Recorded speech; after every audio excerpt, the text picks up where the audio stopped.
رہے گا تو ایسے معاملات میں تھوڑا سا تعارف کرانا اور مشکل ہو جاتا ہے، مگر وہ جو کہتے ہیں کہ آپ اپنا تعارف ہوا بہار کی ہے، جب یہ گفتگو شروع کریں گے تو جن لوگوں نے انہیں نہیں سنا وہ تو سبھی سن چکے ہیں، ان سب کو اندازہ ہوگا کہ ایک بالکل مختلف لیول پہ آج کا تعلیم یافتہ انسان کس طرح کی گفتگو سن کے لاجیکل دلیلوں کے ساتھ بات سن کے اپنی رائے قائم کرتا ہے۔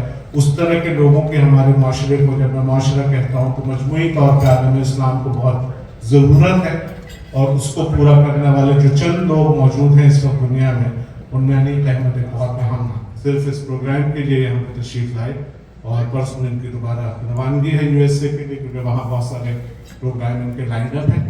ہم کوشش یہ کریں گے کہ ان کی گفتگو کے بعد اگر کچھ وقت بچا افطار سے پہلے تو آپ لوگوں کو کچھ سوالات پوچھنے کا بھی موقع دیں، مگر میں وہ پابندی انیق پہ نہیں لگانا چاہتا، کیونکہ یہ جس طرح گفتگو کرتے ہیں تو وہی ہوتا ہے کہ وہ کہیں اور سنا کرے کوئی، تو اچھی گفتگو سنیں گے، اسی کا اپنا لطف ہے۔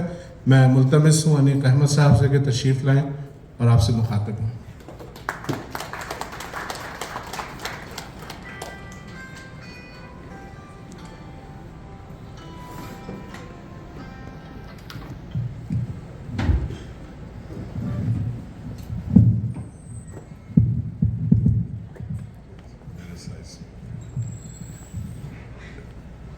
اعوذ باللہ من الشیطان الرجیم، بسم اللہ الرحمن الرحیم۔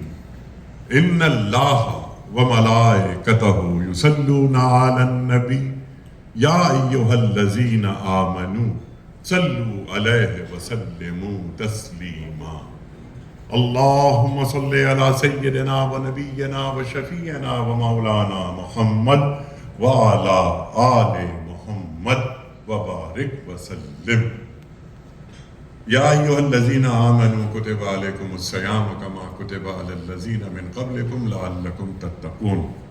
یا ایہا الناس قد اذلکم شہر عظیم، الصوم لی وانا اجزی بہ، الصوم لی وانا اجزی بہ۔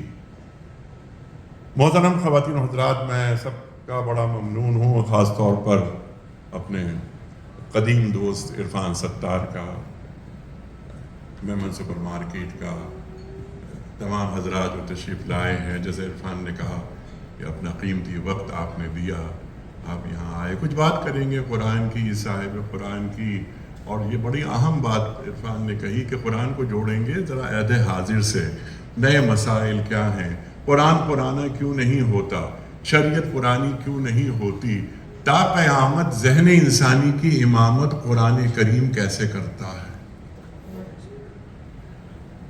اقبال نے کہا ہے، عرفان کیا جملہ کہا ہے، اللہ اکبر، کہ سرکار دو عالم صلی اللہ علیہ وآلہ وسلم کی دنیا میں آمد عہد قدیم کا خاتمہ اور عہد جدید کا آغاز ہے۔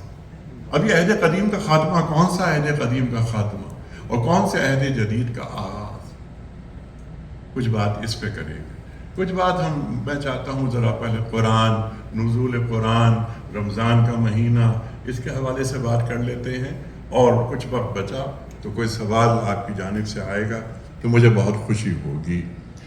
میں نے 2-3 آیات یہاں پر ابھی تلاوت کرنے کا شرف حاصل کیا، ایک حدیث قدسی بھی میں نے یہاں بیان کی، ایک حدیث نبوی بھی صلی اللہ علیہ وآلہ وسلم۔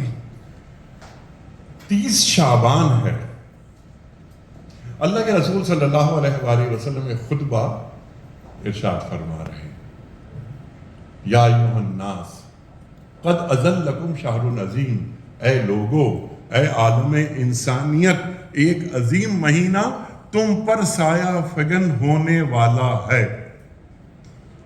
روزے تو اہل ایمان پر فرض ہے، یا ایھا الناس سے مخاطبت کیوں ہو رہی ہے؟ قرآن کریم کیا فرماتا ہے کہ یا ایھا الذین آمنوا کتب علیکم الصیام کما کتب علی الذین من قبلکم لعلکم تتقون۔ سرکار دو عالم صلی اللہ علیہ وآلہ وسلم کا فرمان اور قرآن کوئی کنٹرڈکشن نہیں ہو سکتا، کبھی بھی نہیں ہو سکتا۔ اے لوگوں جو ایمان لائے ہو، تم پر روزے فرض کیے گئے ہیں جیسے سابقہ امتوں پر فرض کیے گئے تھے، تاکہ تم متقی بن جاؤ۔ یہ ہم سب جانتے ہیں۔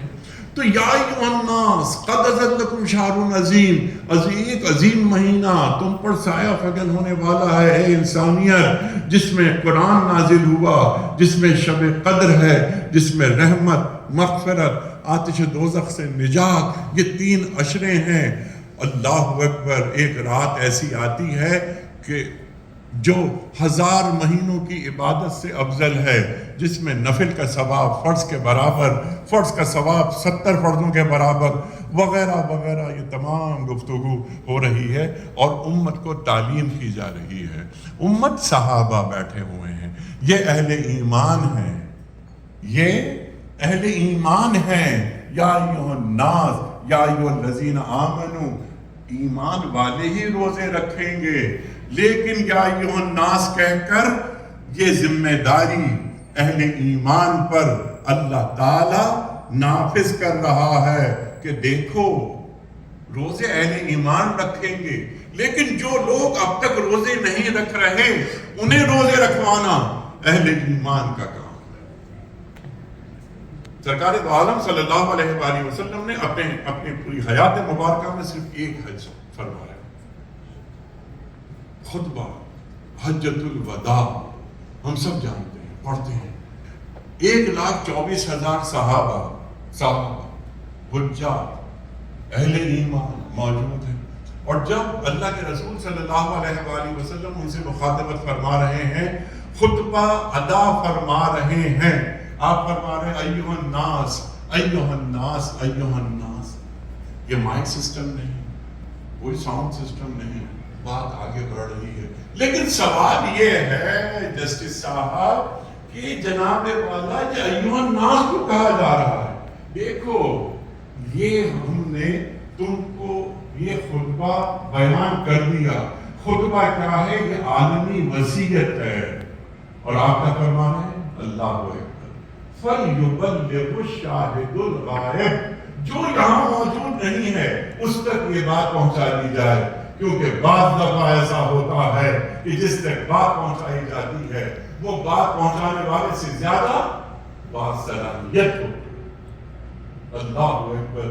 تو قرآن کریم کا جو پیغام ہے، یہ قرآن آخری کتاب، بلکہ زمین والوں سے اللہ کا آخری کلام، فیہا کتب قیمہ، تمام آسمانی کتابوں کا نچوڑ قرآن کریم ہے۔ قرآن کی ایک صفت جو قرآن بیان کر رہا ہے وہ مہمن کی بھی، قرآن نگہبان ہے سابقہ کتابوں کا۔ اللہ اکبر، اللہ اکبر۔ سابقہ یہ تو ہے، اگر ہم سابقہ کتابوں پر ایمان نہیں لائے تو ہمارا ایمان مکمل نہیں ہوتا۔ ہم اہل ایمان یہاں بیٹھے ہیں، ہاں ہمارا ان کتابوں پر ایمان ہے کہ جن میں کوئی تبدیلی نہیں کی گئی۔ قرآن کریم واحد آسمانی کتاب ہے جس میں کوئی تبدیلی ہو ہی نہیں سکتی، وجہ اس کی کسی آسمانی کتاب کی حفاظت کا وعدہ اللہ نے نہیں کر رکھا سوائے قرآن کریم کے۔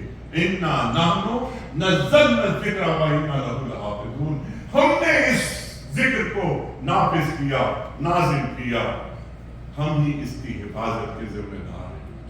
محترم خواتین و حضرات، کسی بھی رسول کا امتی قسم کھا کر یہ بات نہیں کہہ سکتا کہ میں جو کتاب پڑھ رہا ہوں یہ وہی کتاب ہے جو میرے رسول نے پڑھی۔ کسی رسول کا امتی قسم کھا کر یہ بات نہیں کہہ سکتا کہ جو کتاب میں پڑھ رہا ہوں وہ کتاب وہی ہے کہ جو میرے رسول نے پڑھی، سوائے امت محمدیہ صلی اللہ علیہ وسلم۔ میں اور آپ قسم کھا کر یہ بات کہہ سکتے ہیں کہ میرے رسول نے جو کتاب پڑھی میں بھی وہی کتاب پڑھا صلی اللہ علیہ وسلم۔ کتنا بڑا مقام ہے، لیکن یہ شہادت گہرے الفت میں قدم رکھنا لوگ آسان سمجھتے ہیں۔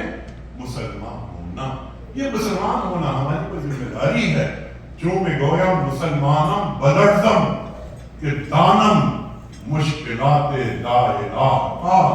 جب میں خود کو مسلمان کہتا ہوں تو لرز جاتا ہوں، اقبال کہہ رہے ہیں، کیونکہ میں جانتا ہوں کہ لا الہ کہنے کے بعد کتنی مشکلات کا مجھے سامنا کرنا پڑے گا۔ قرآن اس ماہ مبارک میں نازل ہوا. جو چیز رمضان کے مہینے کو اہم بناتی ہے وہ ایک ہی چیز ہے اور وہ ہے نزول قرآن. شہر رمضان الذی انزل فیہ القرآن ھدی للناس. اور یہاں بھی دیکھیے ھدی للناس. یہ قرآن اس ماہ مبارک میں نازل کر رہا ہے اللہ, جو کہ ھدی للناس تمام انسانیت کے لیے ہے. امت کی دو شکلیں ہیں, ایک امت دعوت اور ایک امت اجابت. سرکار دو عالم صلی اللہ علیہ وآلہ وسلم کی آمد کے بعد دنیا میں جتنے لوگ پیدا ہوئے وہ سب امت محمدیہ صلی اللہ علیہ وآلہ وسلم کا حصہ ہیں. ہم امت اجابت ہیں, ہم نے دین قبول کر لیا. دوسری امت یہ بھی امت محمدیہ صلی اللہ علیہ وآلہ وسلم کا حصہ ہے. ان تک دین کی بات کو پہنچانا اور ان کو دین کے دائرے میں لانا یہ کام ہے, یہ ذمہ داری ہے, یہ ہماری. کیسے ممکن ہے؟ الحمدللہ رب العالمین سے لے کر اگر ہم والناس تک قل اعوذ برب الناس تک جوڑیں. شہر رمضان الذی انزل فیہ القرآن, اس ماہ مبارک میں قرآن کریم نازل ہو رہا ہے. لیکن معزز خواتین و حضرات, اللہ اکبر اللہ اکبر. چھوٹا سا ایک سوال, چھوٹی سی ایک بات میں رکھتا ہوں یہاں. تمام امت ایک بات پر متفق ہے, وہ بات کیا ہے؟ وہ بات یہ ہے کہ سورہ فاتحہ کے بغیر کوئی نماز ہو ہی نہیں سکتی. یہ کون فرما رہا ہے؟ یہ اللہ کے رسول فرما رہے ہیں صلی اللہ علیہ وآلہ وسلم. اور اس بات میں کوئی اختلاف نہیں ہے. ہم قرآن کریم پڑھتے ہیں, مسلسل پڑھ رہے ہیں. کون سا مسلمان گھرانہ ہے کہ جس گھر میں قرآن کریم موجود نہیں, ہو ہی نہیں سکتا. نمازیں پڑھی جاتی ہیں, نماز اللہ اکبر اور ہم نے ہاتھ باندھ لیا, الحمدللہ رب العالمین الرحمن الرحیم. بات آگے بڑھ رہی ہے. ہمیں معلوم ہے کہ تمام تعریفیں اللہ کے لیے ہیں جو عالموں کا رب, جو رحمان ہے اور رحیم ہے, جو مالک یوم الدین ہے. اے اللہ, ہم تیری ہی عبادت کرتے ہیں اور تجھ ہی سے مدد کے طلبگار ہیں. اور غلط دین تک بات چلی جاتی ہے. ہم نے ترجمہ تک نہیں پڑھا, ہمیں معلوم نہیں کہ یہ اللہ کا آخری پیغام زمین والوں کے نام یہ ہے کیا. ذرا آگے بڑھتے ہیں, پڑھے لکھے لوگ یہاں بیٹھے ہیں. الحمدللہ رب العالمین, تمام تعریفیں اللہ کے لیے ہیں جو عالموں کا رب ہے. وہ کون سی تعریف اللہ کی ہونی باقی تھی؟ آدم علیہ السلام سے لے کر مسیح علیہ السلام تک ایک تعریف باقی تھی اللہ کی, یقیناً, جس کے لیے محمد مصطفیٰ احمد مصطفیٰ صلی اللہ علیہ وآلہ وسلم کو مبعوث کیا جا رہا ہے کہ آپ وہ تعریف کروائیں. کیا ہم اس تعریف تک ڈاکٹر صاحب پہنچے؟ ہماری سمجھ میں یہ بات آئی, رحمان کیا ہے, رحیم کیا ہے, اور ایاک نعبد یہاں پر جمع کا صیغہ کیوں آیا ہے؟ میں تنہا نماز پڑھ رہا ہوں, میں جمع کے صیغے میں کیوں بیان کر رہا ہوں؟ یہ آگے کے مسائل ہیں. اس کی کیا ہے کہ قرآن کریم کے معنی مفاہیم میں مجھے معلوم تو ہو کہ میں پڑھ کیا رہا ہوں. یہ ہے کہ ہاں, تلاوت آیات کی اپنی اہمیت ہے, اس کی اہمیت سے انکار نہیں کیا جا سکتا. فرائض رسالت ہیں, یتلو علیہم آیاتہ ویزکیہم. رسول آج ہم کہتے ہیں میرے اندر کے جو خبائث ہیں ان کو باہر نکالتا ہے کون؟ ہمارا دین. اور وَيُعَلِّمُهُمُ الْكِتَابَ وَالْحِکْمَةَ. اللہ اکبر. جو عرفان بات کر رہے تھے, اب یہاں آئی وہ بات, یتلو علیہم آیاتہ ویزکیہم وَيُعَلِّمُهُمُ الْكِتَابَ وَالْحِکْمَةَ. تلاوت آیات ہو گئی, تزکیہ, رسول کی تربیت, ہمارے اندر سے جو ہماری برائیاں ہیں باہر نکلی. اب قرآن ہمیں علم کے قریب کرتا ہے. وَيُعَلِّمُهُمُ الْكِتَابَ وَالْحِکْمَةَ. کتاب کے علم سے قریب, اور اس علم کی سرحدیں حکمت سے جا کے ملتی ہیں, وزڈم سے. ہمارے پاس بائن لارج یعنی من حیث الامہ کیا ہم علم کے قریب ہیں؟ حکمت کی بات تو، وزڈم کی بات تو بہت آگے کی چیز ہے. اور اللہ قرآن میں کیا فرما رہا ہے کہ جسے ہم نے حکمت عطا کی اسے فقد اوتیا خیرن، زور سے بولیے، کثیرا، کہ جسے ہم نے حکمت عطا کی اسے خیر کثیر عطا کیا. کیا امت کے کان میں یہ بات نہیں آتی؟ کیا امت کو یہ نہیں پتا کہ یہ اللہ کون سے مطلوب ہے؟ حکمت کہتے کسے ہیں؟ علم کی حد کہاں ختم ہوتی؟ ختم کیا؟ ہمیں یہ بھی نہیں معلوم کہ علم کی حد شروع کہاں سے ہوتی ہے. علم کی حد شروع کہاں سے ہوتی ہے؟ علم اور العلم میں کیا فرق ہے؟ انفارمیشن اور نالج میں کیا فرق ہے؟ ہم میں سے اکثر کو یہ بھی نہیں معلوم.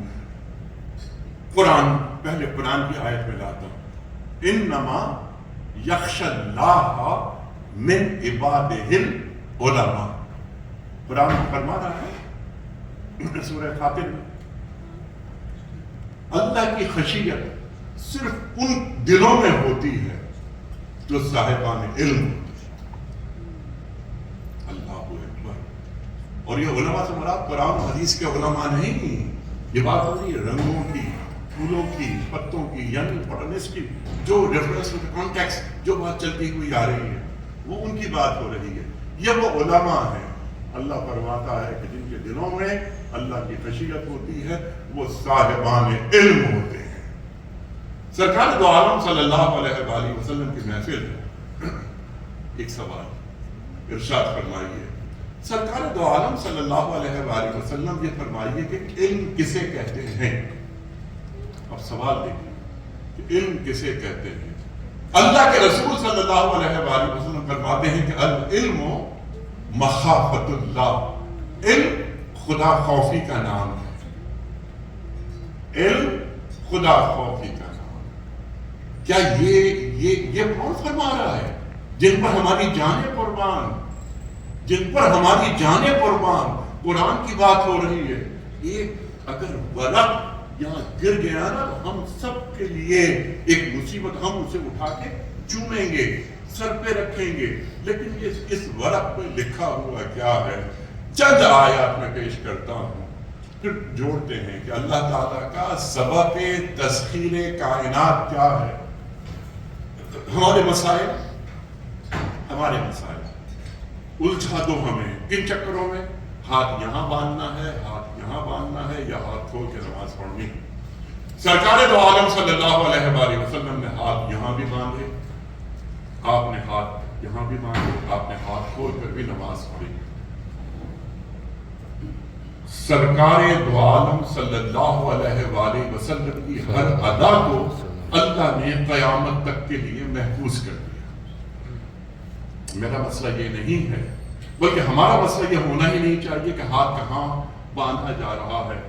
ہم سرکار دو عالم صلی اللہ علیہ وآلہ وسلم کے قدموں میں جگہ ہمیں چاہیے تو رات بھر آپ کی عبادت کے بعد جو آپ کے قدموں پر ورم آ جاتا تھا ہماری نگاہ ہاتھوں پہ نہیں پیروں پہ ہونی چاہیے. کیا ہم اس عبادت کے اہل ہیں؟ کیا ہم نے رخ اللہ کی طرف رکھا ہوا ہے؟ انی وجہت وجہ للذی فطر السماوات والارض حنیفا. کیا معنی ہے اس بات کے؟ ابراہیم علیہ السلام کی دعا ہے نا جو اللہ نے قرآن میں رکھ دی، یعنی قیامت تک پڑھی جاتی رہے گی کیونکہ قرآن قیامت تک پڑھا جاتا رہے گا. ابراہیم علیہ السلام فرماتے ہیں کہ میں نے اپنا رخ اللہ کی طرف کر. اور جب ہم اللہ کی طرف رخ کر لیتے ہیں اللہ ہمیں مایوسی نہیں کرتا. مجھے کیسے معلوم ہو کہ یہ میرا رخ اللہ کی طرف ہے؟ لٹمس ٹیسٹ کیا ہے؟ قرآن ابراہیم علیہ السلام کی ایک اور دعا یاد آئی کہ اِنَّ صَلَاتِي وَنُسُكِي وَمَحْيَايَ وَمَمَاتِي لِلَّهِ رَبِّ الْعَالَمِينَ. اللہ قرآن میں دعا سکھا رہا ہے. اِنَّ صَلَاتِي، بے شک میری نمازیں، وَنُسُكِي میری قربانیاں، وَمَحْيَايَ میری زندگی، وَمَمَاتِي میری موت، لِلَّهِ رَبِّ الْعَالَمِينَ سب اللہ کے لیے ہے جو عالموں کا رب ہے. خلاصہ، یہ خلاصہ بیان کر دیا گیا. تو کیا مجھے اور آپ کو معلوم ہے کہ میری زندگی، میری موت، میری عبادتیں، میری قربانیاں سب اللہ کے لیے ہیں؟ اللہ تعالیٰ قرآن کریم میں ایک بات فرما رہا ہے، چاہے ذرا صاحب اس پر آدمی اندر یہ بات اتارے تو اس کی روح کانپ جاتی ہے۔ اللہ فرماتا ہے کہ وما قدر اللہ حق قدرہ، کہ کیا تم نے اللہ کی قدر اس طرح کی جس طرح اللہ کی قدر کرنے کا حق تھا؟ اللہ یعنی اللہ تعالیٰ لہجہ دیکھیں، یہ ٹون دیکھیں کہ اللہ کس انداز سے بات فرما رہا کہ تم نے میری قدر اس طرح کی ہی نہیں جس طرح میری قدر کرنے کا حق تھا۔ اللہ تعالیٰ فرما رہا ہے قرآن کریم میں کسی اور جگہ کہ الیس اللہ بکاف عبدہ، کیا تمہارے لیے اللہ کافی نہیں ہے؟ اللہ یہ بھی کہہ سکتا تھا تمہارے لیے اللہ کافی ہے۔ حسبنا اللہ و نعم الوکیل، نعم المولا و نعم النصیر، بہت ساری آیات ہیں قرآن کریم میں، لیکن اللہ نے اس جملے کو سوال بنایا کہ الیس اللہ بکاف عبدہ، کیا اللہ تمہارے لیے کافی نہیں ہے؟ تم شرم کیوں نہیں کرتے؟ تمہیں غیرت کیوں نہیں آتی؟ یہ میرے جذبات ہیں کہ تمہارے لیے اللہ کافی نہیں ہے۔ ہم آج کی زندگی میں لے آئیں، اگر میرا باس، میرا چیئرمین ایک بات یہ کہتا ہے کہ تم یہ کام کرو، میں پھر بھی وہ کام نہیں کرتا، تو میرا چیئرمین، میرا باس مجھ سے کہتا تم سے میں نے کہہ دیا تھا نا کہ میں ہوں، تم کر لو یہ کام، میں دیکھ لوں گا سب چیزیں۔ وہ تو الیس اللہ بأحکم الحاکمین، کیا اللہ بادشاہوں کا بادشاہ نہیں ہے؟ یہ ایک اور جگہ اللہ فرما رہا ہے۔ تو میرا چیئرمین تو بہت معمولی ہے نا، اللہ کا مقام، کہ کیا اللہ تمہارے لیے کافی نہیں ہے؟ بتوں سے تجھ کو امیدیں، خدا سے نومیدی، مجھے بتا تو صحیح اور کافری کیا ہے؟ مجھے بتا تو صحیح اور کافری کیا ہے؟ اللہ اکبر۔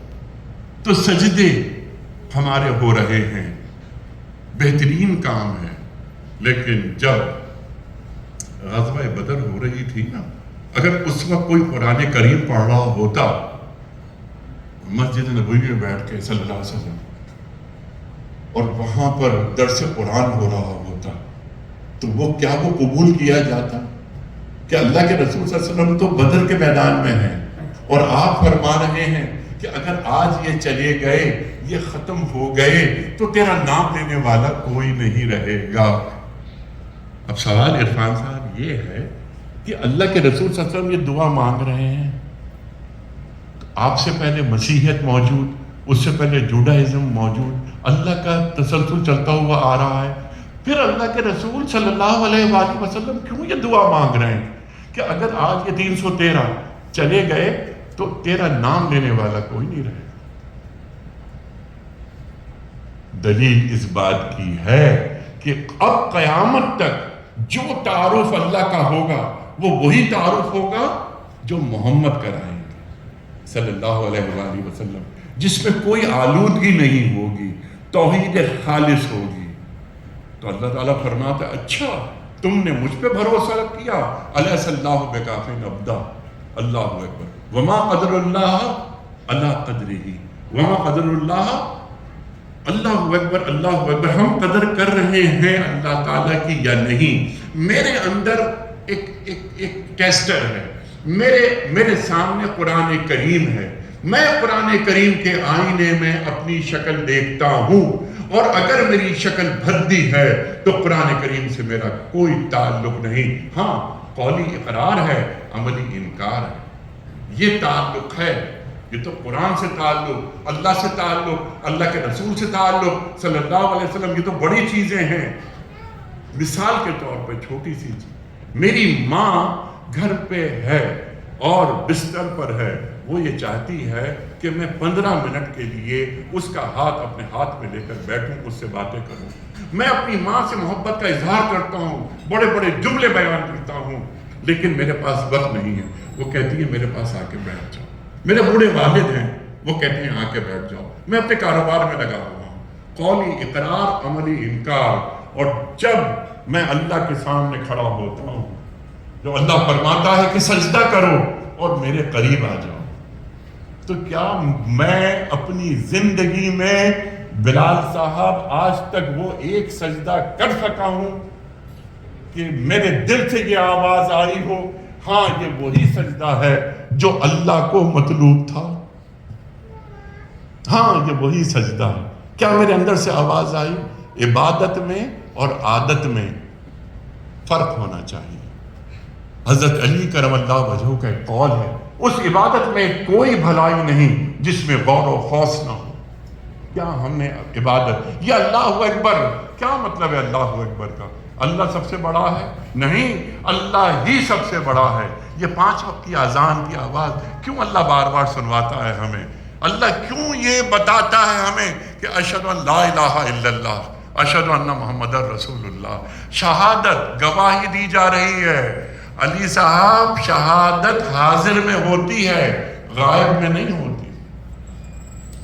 شہادت حاضر میں ہوتی ہے، غائب میں نہیں ہوتی. یہ بھی ذرا ایک اس پہ توجہ فرمائیے. جب میں گواہی دے رہا ہوں کہ اللہ کے سوا کوئی معبود نہیں، جب میں گواہی دے رہا ہوں کہ محمد اللہ کے رسول ہیں صلی اللہ علیہ وآلہ وسلم، تو گواہی کس بات طرف ہو گیا؟ اور میں وہی کام کروں گا جو میرے رسول فرمائیں گے صلی اللہ علیہ وآلہ وسلم. قرآن کی ایک آیت بلکہ کچھ آیات بیان کرتے ہیں تاکہ معلوم ہو کہ رسول سے ہمارا تعلق کیا ہے صلی اللہ علیہ وآلہ وسلم سے، یا جو تعلق ہونا چاہیے وہ تعلق جو قرآن بیان کر رہا ہے. روشن خیال صاحب سمپل سی بات، قرآن فرماتا ہے کہ وَمَا آتَاكُمُ الرَّسُولُ فَخُذُوهُ وَمَا نَهَاكُمْ عَنْهُ فَانْتَهُوا. جو رسول تمہیں دیں لے لو، جس سے روک دیں رک جاؤ. یہ اصول اللہ نے دے دیا قرآن میں. قرآن فرماتا ہے النبی اولیٰ بالمؤمنین من انفسہم. یہ رسول ہے نا، ان کی حیثیت، ان کا مرتبہ تمہاری جانوں کے اوپر ہے. النبی اولیٰ بالمؤمنین من انفسہم. اللہ اکبر، اللہ اکبر. کیا ہمارا تعلق اس انداز سے ہو رہا ہے؟ ہم جڑ رہے ہیں؟ خواہ وہ علم کا معاملہ ہو، خواہ وہ اللہ پر یقین کا معاملہ ہو، خواہ اللہ سے جڑاؤ کا معاملہ ہو، خواہ اللہ کو معبود حقیقی جان کر اپنی جان اس پر نچھاور کرنا. والذین آمنوا اشد حبا للہ. جو اہل ایمان ہوتے ہیں وہ اللہ سے ٹوٹ کے محبت کرتے ہیں. یہ اہل ایمان، ہم اہل ایمان ہیں. اللہ سے ٹوٹ کے محبت کہا کسے جاتا ہے؟ کیا یہ چیزیں ہمیں معلوم ہے؟ کیا قرآن کریم کو اپنے اندر انڈیلا ہے ہم نے؟ کیا ہم نے کم از کم قرآن کریم کی 3 آیات کو روز پڑھا ترجمے کے ساتھ اور سمجھا ہے یا نہیں؟ ہم بہت ساری مجبوریوں میں زندہ ہیں، انٹرنیشنلی، گلوبلی. چلیے مان لیتے ہیں، حالانکہ ہمیں ذرا مسائل ہیں، کیونکہ ایک وزیر اعظم اور ایک امتی وزیر اعظم میں زمین آسمان کا فرق ہوتا ہے. ایک امتی صدر اور ایک بے امتی صدر، زمین آسمان کا فرق ہوتا ہے. اسی طرح اور آگے بڑھتے چلے جائیں. ایک دنیا میں کتنی مائیں ہیں؟ کروڑوں مائیں. لیکن ایک وہ ماں ہے کہ جس کے بارے میں اللہ کے رسول صلی اللہ علیہ وآلہ وسلم کا ارشاد ہے کہ اے ماں تیرے قدموں میں جنت ہے. اللہ کے رسول نے یہ بات فرما دی نا صلی اللہ علیہ وآلہ وسلم. آپ سے زیادہ سچی بات نہیں ہو سکتی.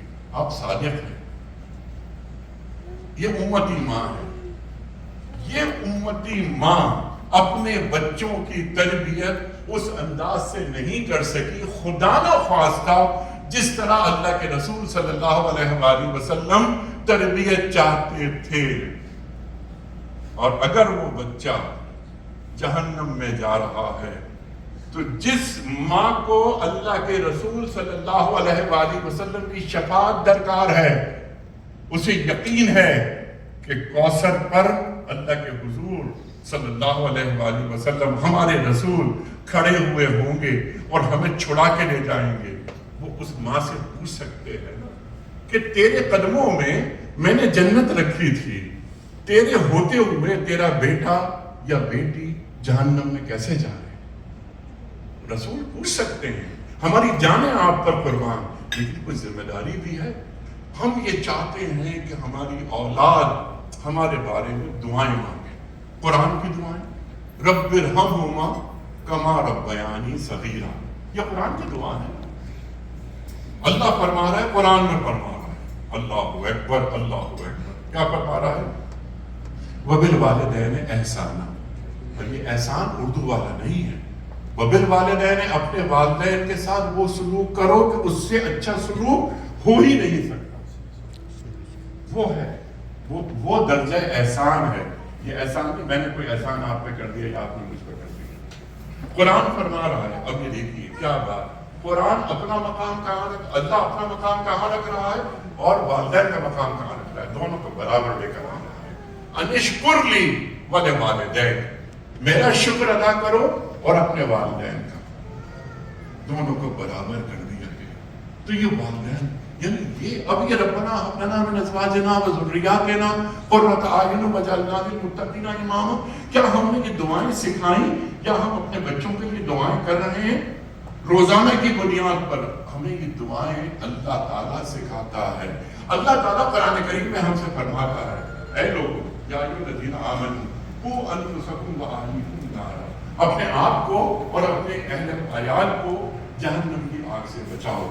قرآن کریم فرماتا ہے کہ یا ایھا الذین آمنوا لا تلھکم اموالکم ولا اولادکم عن ذکر اللہ ومن یفعل ذلک فاولئک هم الخاسرون. یہ دیکھو مال اور یہ اولاد تمہارے اور اللہ کے درمیان جو تعلق ہے وہ بیچ میں نہ آئے. اللہ کے ذکر سے تم غافل نہ ہو جانا. اگر تم نے ایسا کیا تو تم خسارہ پانے والوں میں سے ہو. یہ اللہ قرآن کریم کا بے شمار آیات یہاں پڑھی جا سکتی ہیں، لیکن کیا یہ قرآن کریم کی آیات پڑھ کر کوئی جانب نہیں عام یہ گلی محلے میں یا سڑک پر چلنے والے سے بات اللہ نہیں کر رہا. اللہ مجھ سے اور آپ سے بات کر رہا ہے. ہم اہل ایمان ہیں، ہم تابع دار ہیں. تو کیا ہمیں معلوم ہے کہ اللہ میرا اور میری اولاد کے درمیان جو تعلق ہے وہ کیسا دیکھنا چاہتا ہے؟ اللہ میرا اور میرے والدین کا جو تعلق ہے وہ کیا دیکھنا چاہ رہا ہے؟ ایک یہ اللہ میرا اور ریاست کا تعلق کیا دیکھنا چاہ رہا ہے. میں کس خطے میں رہ رہا ہوں، یہ ریاست میرے لیے نعمت ہے یا نہیں ہے. میں کس آنکھ سے اس دنیا کو دیکھ رہا ہوں، میں کس آنکھ سے کس اللہ کے جمال کو دیکھ رہا ہوں. اللہ اکبر. یہ کائنات، یہ پوری کائنات یہ اللہ کا جمال ہے. جب ہم دنیا میں آتے ہیں تو ہم آنکھ اٹھا کے دیکھتے ہیں کہ یہاں پر جمالیات ہیں. اللہ جمیل یحب الجمال. اللہ خوبصورت ہے اور خوبصورتی کو پسند کرتا ہے. میں اپنے حصے کا جمال اس کائنات سے لے لیتا ہوں. جب میں دنیا سے جا رہا ہوں تو کیا میں اس جمال میں اضافہ کر کے جا رہا ہوں یا اس دنیا کو مزید خراب کر کے؟ اللہ الخلق عیال اللہ. تمام مخلوق اللہ کا کنبہ ہے. الخلق عیال اللہ. مخلوق یہاں پر مسلمان کی بات نہیں ہو رہی، تمام انسانیت الخلق عیال اللہ. اللہ اکبر. اللہ تعالیٰ کہتا ہے کہ انسان کی خدمت کر کے مجھ تک پہنچو. تو کیا ہم اب اس کا کینوس ہم بڑا کر رہے ہیں؟ تو کیا ہم انسان کی خدمت پر مامور ہیں یا نہیں ہیں؟ اللہ اس سے پہلے کہ میں تخلق باخلاق اللہ پہ آؤں، اللہ فرماتا ہے کہ جب تم اللہ میں فنا ہوتے ہو. اب یہ فنا فی اللہیت بہت آگے کا مقام ہے. یعنی اللہ نے جیسا کہا ہے اس کو مانتے ہو تو تم اللہ کے قریب ہو جاتے ہو. تو تم اللہ کے قریب ہو جاتے ہو. یہاں تک کہ تمہارا ہاتھ اللہ کا ہاتھ ہو جاتا ہے، تمہاری آنکھ اللہ کی آنکھ ہو جاتی ہے، تمہاری زبان اللہ کی زبان ہو جاتی ہے. اقبال ہاتھ ہے اللہ کا، بندے مومن کا ہاتھ. غالب و کار آفری کار کشا کار ساز. وہ کون سا وقت آتا ہے کہ میرا ہاتھ اللہ کا ہاتھ بن جاتا ہے. وہ کون سا وقت آتا ہے کہ میری آنکھ اللہ کی آنکھ بن جاتی ہے. اور اللہ آخر میں کیا فرماتا ہے؟ پھر اللہ کی غیرت یہ گوارا نہیں کرتی کہ اس شخص کی زبان سے جو نکلے وہ میں پورا نہ کروں.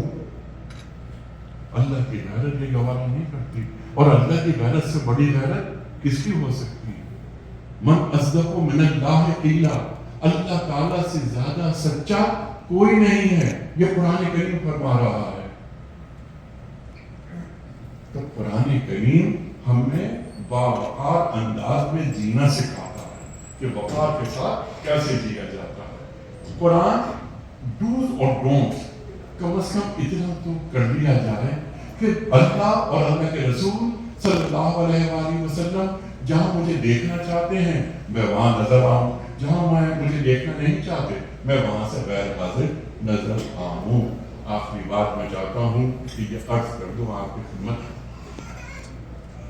کچھ مسکنسپشن ہوتے ہیں ہم پال لیتے ہیں، اور ایک نسل کی جو جہالت ہوتی ہے وہ دوسری نسل کا عقیدہ بن جاتی ہے. ایک عجیب بات ہوتی ہے. اب یہ تخلقوا باخلاق اللہ، اپنے اندر اللہ کے اخلاق پیدا کرو. ہماری سمجھ میں نہیں آتی یہ بات کہ اللہ کے اخلاق کیسے پیدا کیے جا سکتے ہیں. اس بات کو ذرا سی سمجھنے کی ضرورت ہے. اب اللہ تعالیٰ کی صفات بہت سارے، رحمان، رحیم، غفار، ملک، غفور، غفار وغیرہ وغیرہ وغیرہ وغیرہ. میں جو نکتہ یہاں بیان کرنا چاہتا ہوں، پہلے چھوٹی سی بات تاکہ بات سمجھ میں آ جائے. اللہ رحمان ہے اور رحیم ہے. اللہ تعالیٰ اف ہے. کل شب قدر یعنی کل تھی نا، ٹاکرات تھی، اور جمعے سے جڑی ہوئی جو شب ہوتی ہے اس کے تعلق سے یہ کہا جاتا ہے گمان غالب یہ ہوتا ہے کہ یہ شب قدر ہے. حضرت عائشہ صدیقہ رضی اللہ تعالیٰ عنہ یہ پوچھتی ہیں اللہ کے رسول صلی اللہ علیہ وآلہ وسلم سے، اگر میں یہ شب قدر پالوں تو میرا عمل کیا ہونا چاہیے؟ اللہ کے رسول فرماتے ہیں صلی اللہ علیہ وآلہ وسلم، اے عائشہ صدیقہ رضی اللہ تعالیٰ عنہ، اگر تم یہ رات پالو تو تم پڑھنا اللہم انکا عفو تحب العفو فاعف عنی. اللہ معاف کرتا پسند کرتا ہے نا. اللہ تعالیٰ تو معاف کرنے والا ہے، تو معاف کرنا پسند کرتا ہے، مجھے بھی معاف کرتا ہے. تخلقوا باخلاق اللہ، اپنے اندر اللہ کے اخلاق پیدا کرو. اللہ کا ایک خلق یہ بھی ہے کہ اللہ معاف کرتا رہتا ہے. میں اللہ سے محبت کرتا ہوں اور مجھے یقین ہوتا ہے کہ میں معاف کر دیا جاؤں گا جب میں معاف کر دی جاؤں گی. لیکن کیا میں نے لوگوں کو معاف کرنا سیکھا؟ اللہ رحمان ہے، اللہ رحیم ہے، اللہ کریم ہے، اللہ غفور ہے، ہم سب کا ایمان ہے. تو کیا ہم نے لوگوں پہ رحم کرنا سیکھا کہ چھوڑو رحم دو، اب کیا پکڑ؟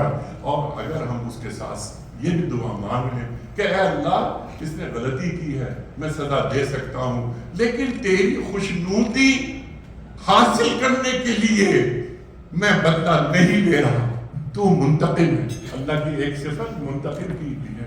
اے اللہ تجھ پہ چھوڑتا ہوں میں، تو میرا معبود ہے، میں تیرا غلام. اسی طرح اللہ رازق ہے. اللہ رازق ہے.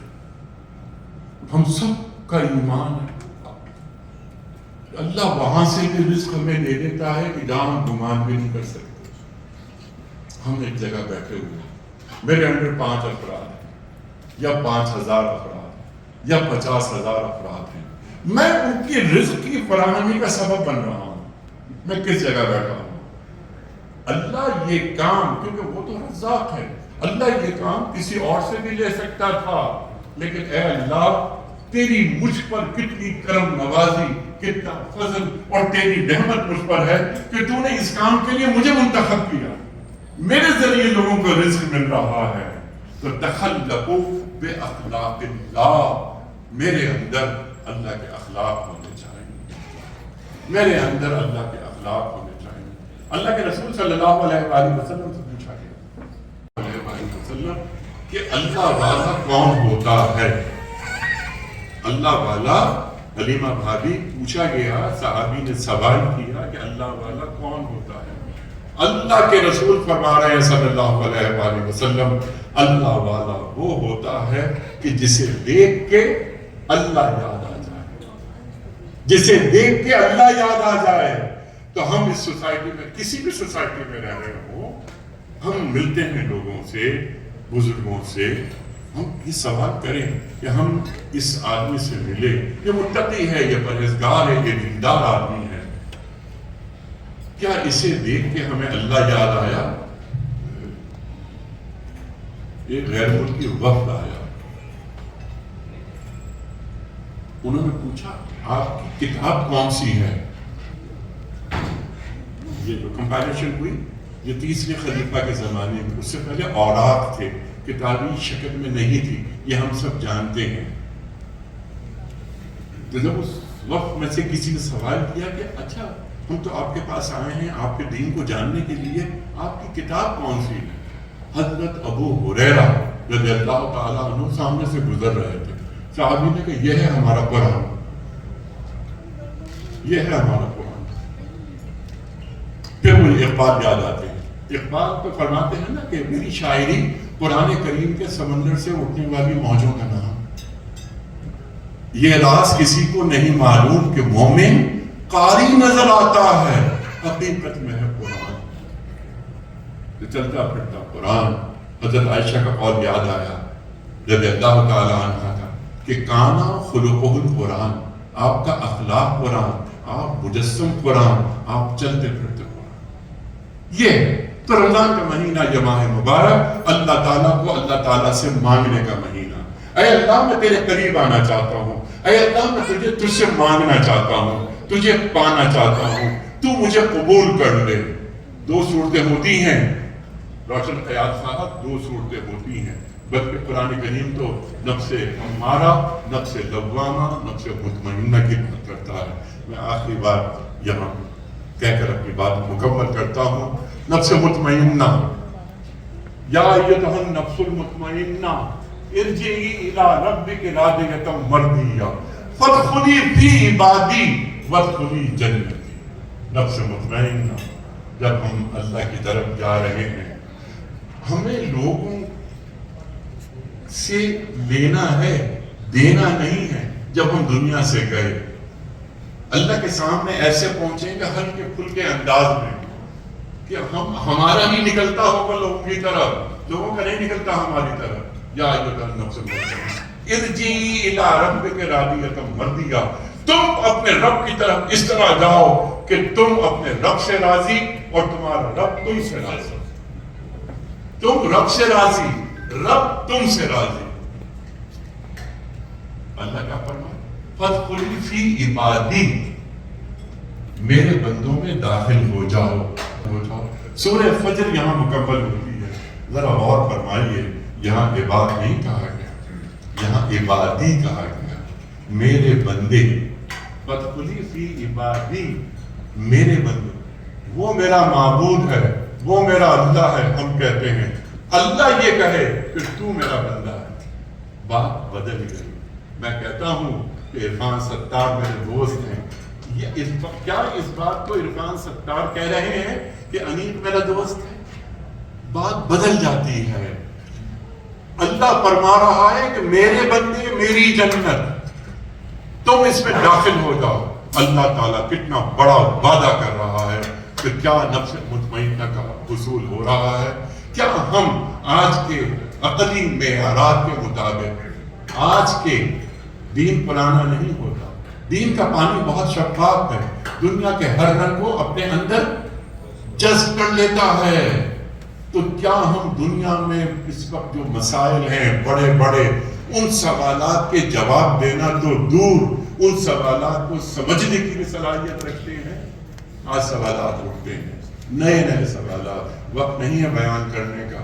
کیسی کیسی کتابیں آ رہی ہیں، ابھی 3 کتابیں آئی ہیں امریکہ سے، انہوں نے ایک کتاب اس میں یہ بھی لکھ دیا اور ریسرچ کر کے، موٹی موٹی کتابیں، کہ یہ جو احادیث کی 6 کتابیں ہیں ہماری، بخاری، مسلم، ترمذی، داؤد، نسائی، یہ وہ زبان ہی نہیں جو اللہ کے رسول بیان فرماتے تھے، یہ زبان 100 سال کے بعد والی ہے۔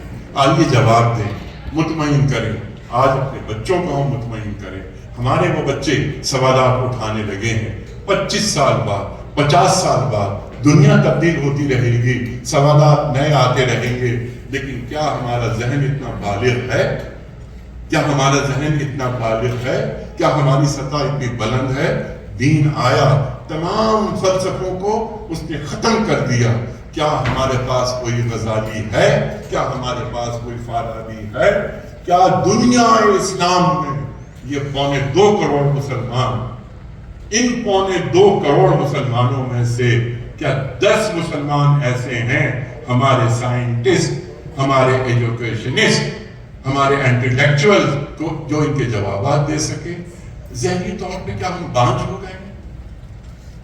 چھوٹے چھوٹے مسائل پر بڑی بڑی بحثیں. کہیں ایسا تو نہیں کہ ہم نے اپنے کام اللہ پہ چھوڑ دیا ہو اور اللہ کے کام خود پکڑ لیے. آپ سب کا بہت شکریہ.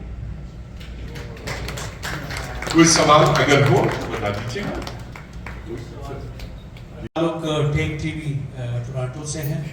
ابھی آپ نے جب ایجوکیشن اور انفارمیشن کی تھوڑی سی ڈیفینیشن کی اور آپ نے ساتھ میں یہ بھی بتایا کہ ہاتھ اوپر باندھے، یہاں پہ باندھے اور نہ بھی باندھے، تو پھر یہ اختلاف امت کیوں ہے؟ کیونکہ اگر آپ ایسا کرتے ہیں تو بات پھر کچھ لوگ آپ کی حقیقت روایات میں کھو گئی. یہ امت خرافات، اتنی سی بات ہے. لیکن نان ایشوز کو ایشوز بنا لینا اور ایشوز کو نان ایشوز. میں نے آخر میں ایک جملہ کہا تھا جس سے بات مکمل کی. ہم نے اپنے کام اللہ پہ چھوڑ دیے اور اللہ کے کام خود پکڑ لیے. موسیٰ علیہ السلام جاتے ہیں. اب بہت ساری باتیں آتی ہیں ذہن میں نا، اب میں ٹھک ٹھک جلدی جلدی باتیں کرتا ہوں. ہدایت من جانب اللہ ہوتی ہے. قرآن کی آیت اِنَّ هُدَى اللَّهِ هُوَ الْهُدَى، ہدایت وہی جو اللہ کی طرف سے آئے. کیا ہدایت یہ ہے کہ ہم اختلافات پیدا کریں، یا اللہ کے رسول صلی اللہ علیہ وآلہ وسلم یہ چاہتے ہیں کہ امت اختلافات میں مبتلا ہو جائے؟ آج جو مساجد، مختلف مسالک، اللہ کے رسول صلی اللہ علیہ وآلہ وسلم تشریف آج لائیں، نماز پڑھنے کس مسجد میں جائیں؟ کس مسجد میں جائیں؟ کیا اللہ کے رسول صلی اللہ علیہ وسلم اس عمل سے خوش ہوتے ہیں؟ ہمارے اعمال جاتے ہیں نا، اور جو ہم درود و سلام بھیجتے ہیں، ہر جمعرات کو پہنچتے ہیں، یہ ہمارا دین ہمیں بتاتا ہے. تو وَلَا تَهِنُوا وَلَا تَحْزَنُوا أَنْتُمُ الْأَعْلَوْنَ إِن كُنتُم مُؤْمِنِينَ. اللہ فرما رہا ہے قرآن کی آیت، تم ہی غالب رہو گے، گھبراؤ نہیں، پریشان نہیں، لیکن کنڈیشنل ہے. إِن كُنتُم مُؤْمِنِينَ، اگر تم مومن ہوئے، اگر تم مومن ہوئے. تو یہ اختلافات وغیرہ، یہ آڈینس ہے نا، ان تک دین کی بات پہنچے. ان کو کنزیومر مارکیٹ نہیں سمجھوں میں. لفافہ الگ چیز ہوتی ہے. قرآن کریم کیا فرما رہا ہے؟ لا تشترو بآیاتی ثمنا قلیلا. کس کے تعلق سے؟ بنی اسرائیل کے تعلق سے. لیکن قرآن سب کے لیے ہے. کیا فرمایا جا رہا ہے؟ توریت، یہودی علماء، تم میری آیات کو اتنی کم قیمت پہ بیچ دیتے ہو، ہم کیا کر رہے ہیں؟ کہیں ہمارا رویہ یہ تو نہیں ہے. قرآن فرما رہا ہے بنی اسرائیل کے تعلق سے، افتؤمنون ببعض الکتاب وتکفرون ببعض. تم کیا کرتے ہو؟ اپنی کتاب یعنی توریت، اس کے کچھ حصوں کو مانتے ہو، کچھ کو نہیں مانتے. ہم کیا کر رہے ہیں؟ اور یہ کیا اللہ کیا فرما رہا ہے؟ یا ایھا الذین آمنوا ادخلوا فی السلم کافہ. اے لوگو جو ایمان کے دعوے دار ہو، دین میں پورے کے پورے داخل ہو جاؤ. قرآن فرما رہا ہے اتامرون الناس بالبر وتنسون انفسکم. تم لوگوں کو نیکی کا پیغام دیتے ہو، نیکی کرو، اپنے آپ کو بھول جاتے ہو، اپنے آپ کو بھول جاتے ہو.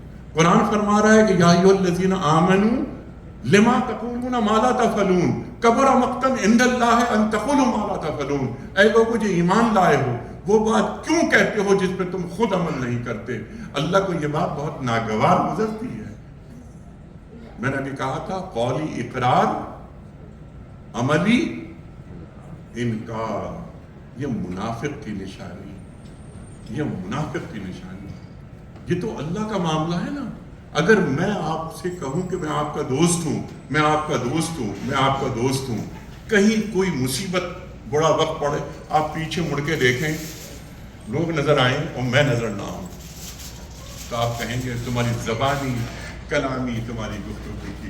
تو اللہ جو ہم نے بات کی کہ اللہ سے میرا تعلق کیا ہے، اللہ سے میرا تعلق کیا ہے، میرا ہاتھ اللہ کا ہاتھ کیسے بنتا ہے، میری زندگی، میری موت، میری قربانیاں، میری نمازیں، میری عبادتیں، یہ سب اللہ کے لیے کیسے بنتی ہیں؟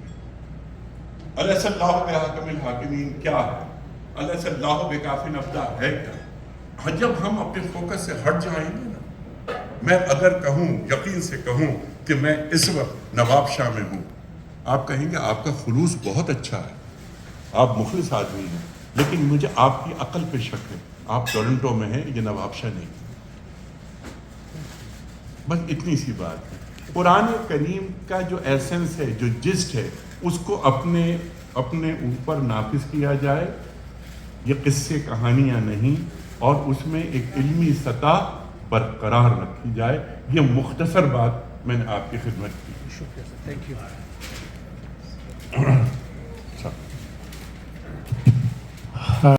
اللہ تعالیٰ اجر دے گا آپ کو، جس طرح کی گفتگو آپ نے فرمائی، اور جو مقصد تھا، ہمارے جتنے بھی لوگ یہاں بیٹھے ہوئے ہیں مسلمان ہیں، لیکن یہ جو ایک ڈائریکشن اور اپروچ کی ہمیں ضرورت ہے آج کے زمانے میں، اس کے لیے گفتگو ضروری تھی۔ چونکہ افطار کا وقت ہو رہا ہے، انیق ابھی رہیں گے ہمارے ساتھ یہاں، تو آپ انفارملی سوالات ان سے کر سکتے ہیں، ڈسکشن کر سکتے ہیں۔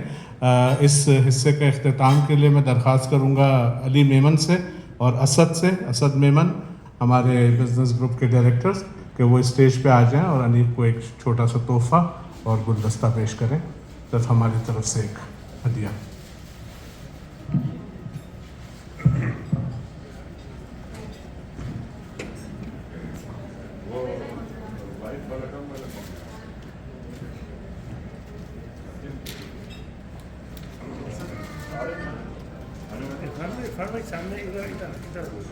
اس طرف آ جائیے۔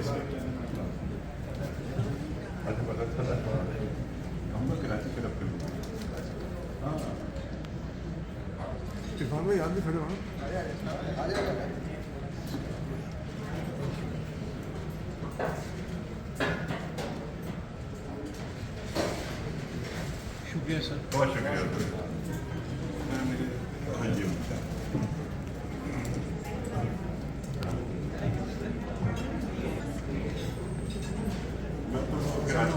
گورنمنٹ باڈی میں 4 سال اور وہ جو ادبی کمیٹی ہے نا، افطار کا وقت ہو چکا ہے، کھانا لگا ہوا ہے۔